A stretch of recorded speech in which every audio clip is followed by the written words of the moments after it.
Morning guys! Nandito tayo sa Dollarama. Diba ang aga ko?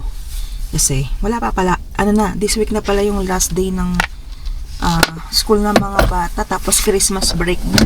Wala pa akong nakukuha. Something para sa mga teachers nila. Sinsarado pa yung winners. Muna tayo sa bilihan ng ng balutan. Dito na tayo sa Dollarama kasi mas mura dito yung mga tawag dyan, paper bag. Dito muna tayo, mamaya na lang tayo pumunta sa winners after. Kasi 1 hour pa. Hindi, mga 45 minutes pa. Kakahatid ko lang sa mga bagets. Tapos mamaya, mamayang 12:30 or 1, meron namang performance si Joem sa International Airport. Yung choir nila ng Christmas, magaan ulit sila ng Christmas song doon. For the meantime, dito muna tayo. Ang aga sa Dollarama, diba? Kasi madulas yung lalo na bukas freeze. Mamayang gabi kasi may freezing rain. So, ayan. Lamig. Next year na siguro ako gagawa ng Christmas village.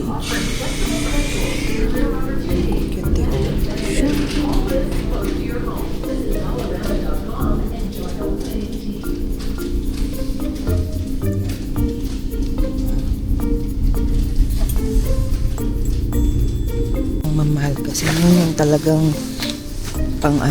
yung talagang pang Christmas village. Pang Dollarama lang tayo guys. Dito na tayo sa bahay, sa magulong kwarto natin. Kasi syempre tawag dito, sinimulan ko ng ibalot yung iba. Hindi naman totally binalot kasi bumili ako ng mga ganito sa Dollarama.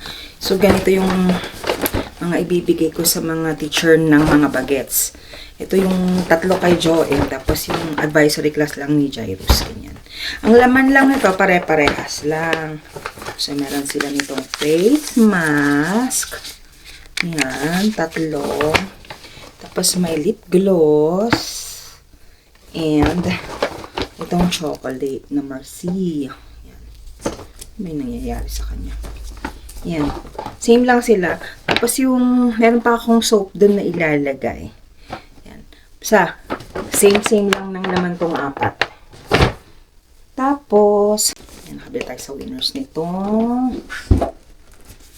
Ito. Nakitan din ako sa lalagyan, Oh, di ba? Ang cute. Tapos, ito. And, yung Toblerone. Tapos, ito yung nabili ko sa Dollarama. Bukod dun sa paper bag. Ito. Natin. Kasi nga, minsan, okay.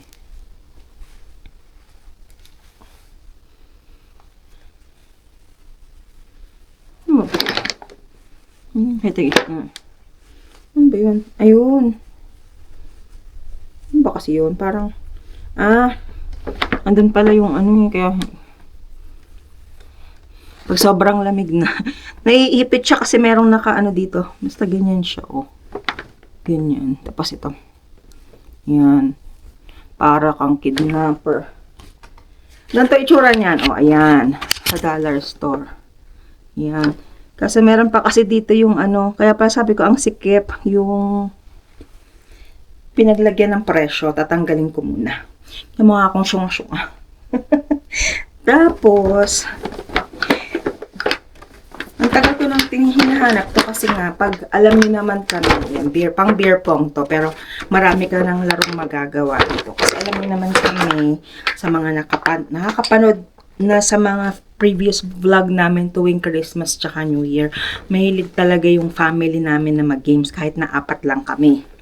Yung parang tradition namin na hopefully kahit na medyo multi-teenager na yung ating mga Junakis sasali pa din. Tapos ito yung paglalagyan ng laptop na niregalo kay Jairus.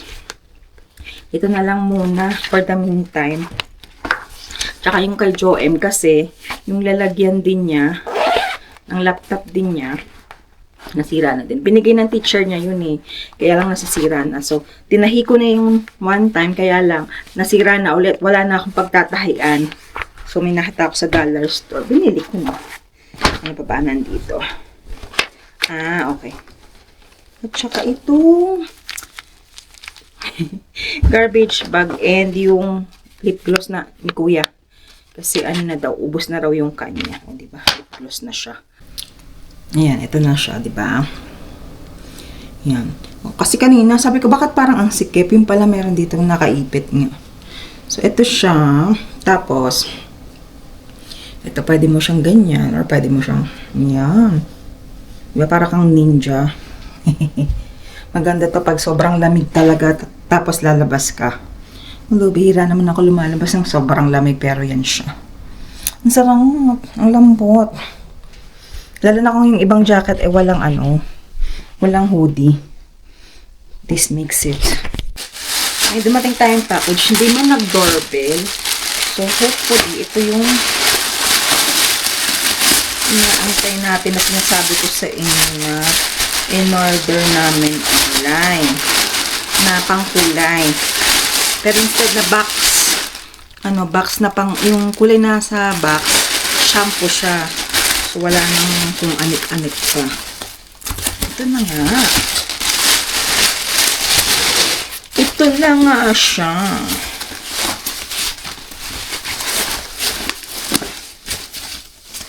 Sana ito ay, ito siya hindi ko alam kung nababasa nyo eh.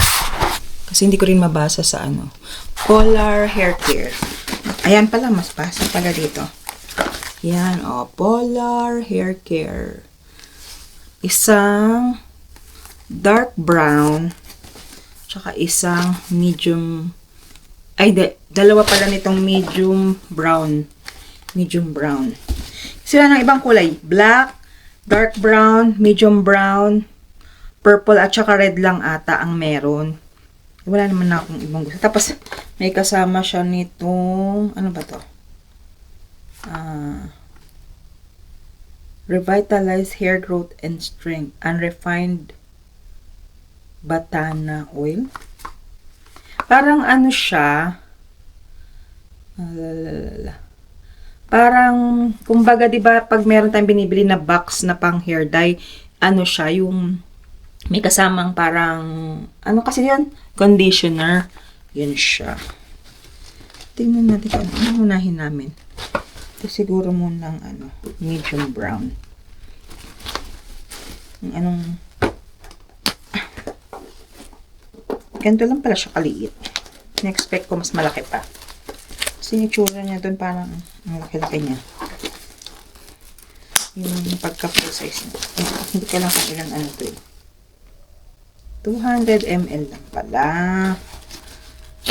Pero sabi, daw, to good for 30 days.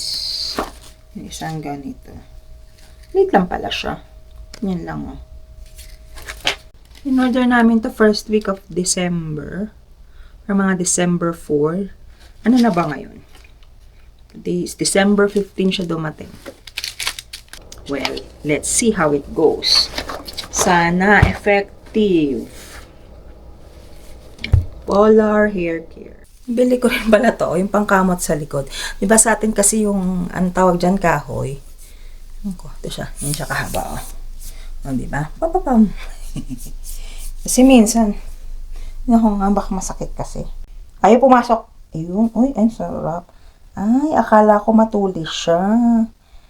Masarap siyang pangkamot sa likod. Nice. Ang tagal ko na naghahanap ng gantong pangkamot sa likod, guys. Sa Dollarama lang pala ako makakakita. Ang cute, diba? Parang mini tinidor. Parang pwede rin to pag magtuturo ka. This or that, like that. Baliw. Tingnan natin yung ating Uber. In fairness, Tesla. O ngayon lang tayo makakasakay ng Tesla. na iilang kasi ako mag-drive at madulas. Sa airport pa naman, ang gulo-gulo. Ibig sabihin yung parking spot. Sana iba na ngayon, pero malaman natin.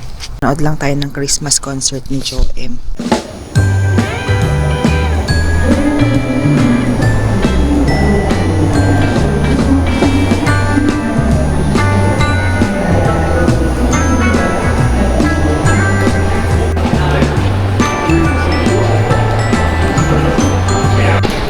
Nandito na tayo sa airport. Nakita ko yung